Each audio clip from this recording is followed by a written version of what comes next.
नमस्कार, स्वागत आहे तुमचं आपल्या स्पाइस कन्या यूट्यूब चॅनलमध्ये. तर आज आपण एकदम तोंडात टाकताच विरघळणारी अशी मिठाई बनवलेली आहे. ही मिठाई एकदा जर खाल्ली ना अजिबात चव विसरणार नाही अशी मिठाई आहे. अचानक कधी कधी घरी पाहुणे आले तर आपण काय बनवावं असा विचार करतो, किंवा आता जवळच येत असलेल्या रक्षाबंधनसाठी तुम्ही ही मिठाई नक्की ट्राय करा.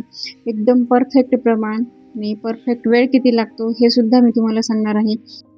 असे पदार्थ बनवायचे म्हणले की याच्यासाठी भरपूर वेळ पण द्यावा लागतो आणि प्रमाण जर आपलं व्यवस्थित अचूक असेल ना तर असे पदार्थ अजिबात बिघडणार नाहीत. तर त्यासाठी व्हिडिओ स्किप न करता पूर्ण व्हिडिओ पहा. तर चला व्हिडिओला सुरुवात करूया. रेसिपीला सुरुवात करण्या अगोदर मी तुम्हाला एक छोटीशी रिक्वेस्ट करते. तुम्ही जर आपल्या चॅनलवर नवीन असाल तर प्लीज चॅनलला सबस्क्राईब करा. आपण आता रेसिपीला सुरुवात केलेली आहे. तर त्यासाठी आपण घेतलेलं आहे 2 वाटी बेसन. हे बेसन तुमचं घरचं असेल किंवा बाहेरचं विकत आणलेलं असेल तरीही चालेल. तर ह्याच्यामध्ये आपण थोडंसं गरम करून तूप घेतलेलं आहे. ते तूप आपण 4 ते 5 चमचे घातलेलं आहे आणि 2 चमचे दूध घातलेलं आहे.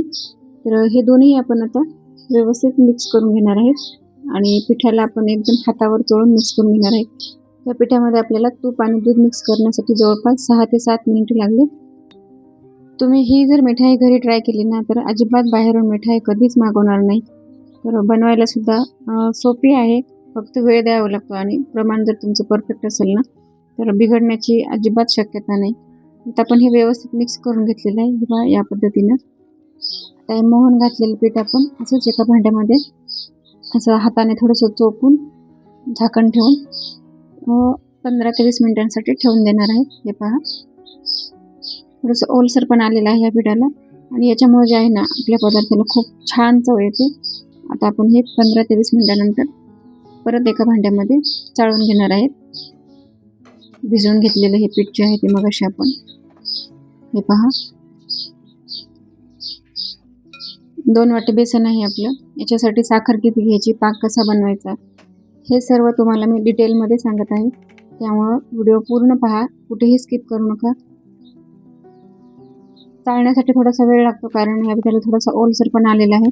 तर त्याच्यामध्ये थोडंसं गाठी वगैरे निघल्या ना तर ते मिक्सरमध्ये फिरवून घ्यायचं. एकदम बारीक स्मूथ होतं आणि आपल्याला व्यवस्थित चाळता येतं.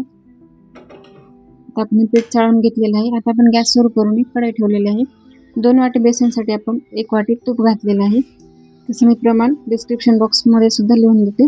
2 वाटी बेसनसाठी आपण 1 वाटी तूप घेतलेलं आहे आणि याच्यानुसार आपल्याला साखर किती घ्यायची हे सुद्धा मी पुढे सांगणार आहे. आता आपण हे तूप गरम झाल्यानंतर चाळून घेतलेलं जे पीठ आहे तर ते आपण आता ह्या तुपामध्ये घातलेलं आहे. सर्वात वेळखाऊ प्रोसेस जी आहे ना आता हीच आहे आपल्याला ती पीठ भाजण्याची. पिठाला आपल्याला चांगला कलर चेंज होईपर्यंत भाजायचं आणि मस्त खमंग वास सुटेपर्यंत भाजून घ्यायचे. तर आता आपण अगोदर असंच हे पीठ 5 मिनिटापर्यंत भाजून घेणार आहे. गॅसची फ्लेम जी आहे ती आपल्याला एकदम स्लो ठेवायची. गॅस अजिबात फुल करायचा नाही. गॅस जर फुल केला तर आपलं हे पीठ जे आहे ते करपण्याची शक्यता राहील आणि मग पूर्ण पदार्थ चवीला सुद्धा बिघडून जाईल, कलर सुद्धा बिघडून जाईल. म्हणून हे पीठ जे आहे ना आपल्याला सतत हलवत राहायचं. कुठलाही पदार्थ इथेच बिघडण्याची जास्त शक्यता असते कारण पीठ तर भाजायचे आणि गॅसची फ्लेम तर कमी आणि मग इथं कंटाळा येण्याची शक्यता राहते.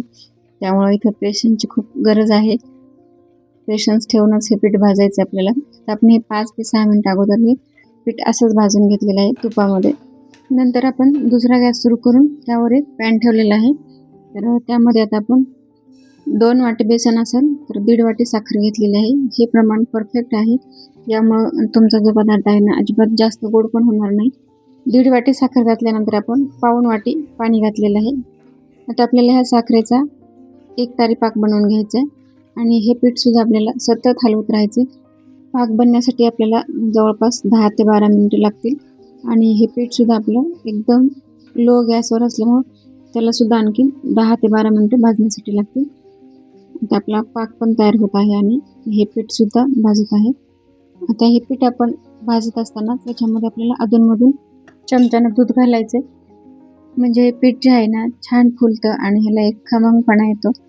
तर हे पहा आपण असं पीठ भाजत असताना अधूनमधून दूध घालत आहेत. दूध घातलं की बघा ते पीठ कसं फुलते. आणि आता आपण साईडला एका ट्रेमध्ये तूप लावून घेतलेलं आहे आणि त्याच्यावर आपण बटर पेपर घालणार आहोत. बटर पेपरसुद्धा आपण वरतून तुपानंच ग्रीस करणार आहोत. तर हे पहा आता आपला पाकसुद्धा बनत आलेला आहे. पाक बनण्यासाठी कधी कधी कमी जास्त वेळ लागू शकतो. तर पाक चेक करण्यासाठी आपल्याला काय करायचं, पोटावर पाक घेऊन चेक करायचं. त्याची छान तार चालली पाहिजे असं ठेवायचं. हा व्हिडिओमध्ये दिसत आहे. तर या पद्धतीने त्याची तार दिसली पाहिजे तेव्हा आपला पाक तयार झालेला आहे. तर आपलं पीठसुद्धा व्यवस्थित भाजलेलं आहे. पिठाचा कलर पूर्णपणे चेंज झालेला आहे. आपण पाकामध्ये केशर आणि थोडासा कलर घातला होता. विलायची पावडरसुद्धा पाकामध्ये घातलेला आहे. आता हा तयार झालेला पाक आपण ह्या भाजत असलेल्या पिठामध्ये घातलेला आहे.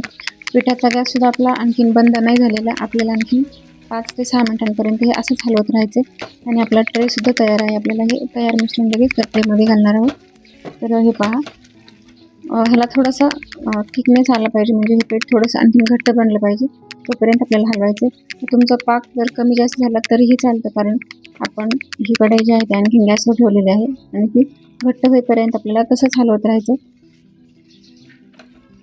थोडासा घट्टपणा आला ना ह्या पिठाला, तर नंतर आपल्याला ते ट्रेमध्ये ओतून काढायचं. हे पहा, आणि आपण हलवत असताना हे पीठ थोडंसं पातळ दिसतं, पण जेव्हा आपण ट्रेमध्ये घालणार आहोत ना, तर त्यानंतर लगेच 5 मिनिटांमध्ये हे घट्ट झालेलं दिसतं आपल्याला. तर हे पहा, या पद्धतीने हे कढईमध्येच घट्ट होऊ द्यायचे.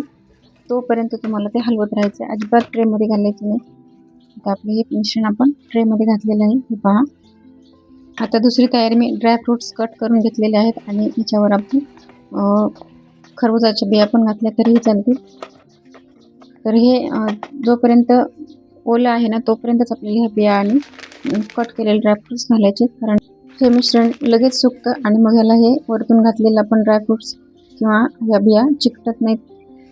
हे पहा, तर आता ह्याला आपण 10 मिनिटानंतर कट करायला घेतलेलं आहे. 10 ते 15 मिनिटानंतर लगेच हे सुकतं आणि आपण ह्याला कट करू शकतो. तर हे पहा, आणि आता आपली तयार झालेली आहे रक्षाबंधन स्पेशल मोहनथाळ. आणि आता आपण ह्याला प्लेटमध्ये काढून घेऊया. रेसिपी आवडली असेल तर एक लाईक करा आणि कमेंट करून सांगायला विसरू नका की आपली रेसिपी कशी वाटली ते. आपल्या व्हिडिओ जास्तीत जास्त लोकांपर्यंत शेअर करा. भेटूया नेक्स्ट व्हिडिओमध्ये. तोपर्यंत बाय बाय.